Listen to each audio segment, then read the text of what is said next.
നമസ്കാരം എല്ലാവർക്കും super strike ന്യൂസിൻ്റെ പുതിയൊരു വീഡിയോസ്. ഇന്നാണ് ചെന്നൈ vs ഒഡീഷ മത്സരം ഇപ്പോൾ നിലവിൽ കഴിഞ്ഞിട്ടുണ്ട്.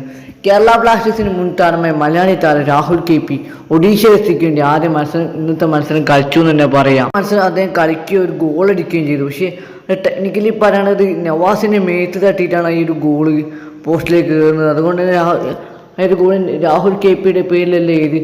രാഹുൽ KPയുടെ ബൈസിക്കിൾ കിക്ക് ഒരു ഗോളായിരുന്നു. ഇന്നത്തെ മത്സരത്തിൽ നമുക്ക് ഒഡീഷ എഫ്സിക്ക് വേണ്ടി രാഹുൽ KP ISL ഒഡീഷ എഫ്സിക്ക് വേണ്ടിയുള്ള ആദ്യ മത്സരത്തിലായിരുന്നു രാഹുൽ KPയുടെ ഈ ഒരു ഗോൾ എന്ന് പറയുകയാണെങ്കിൽ. TV-യിലൊക്കെ കാണുന്ന ആരാധകർക്ക് പറയാൻ പറ്റും ഈ ഒരു മത്സരം എന്തായാലും ഒഡീഷ എഫ്സിക്ക് വേണ്ടി രാഹുൽ KP എന്തായാലും അരങ്ങേറ്റ മത്സരത്തിൽ തന്നെ ഗോൾ ഇട്ടു എന്ന് തന്നെ പറയാൻ പറ്റും. അതും വണ്ടർഫുള്ളായിട്ടൊരു ഗോൾ എന്ന് തന്നെ പറയാൻ പറ്റും. എന്തായാലും ചെന്നൈ vs ഒഡീഷ മത്സരം എന്നാലും ഇപ്പോൾ 2-2 സമനിലയിൽ പോയിട്ടുണ്ട്.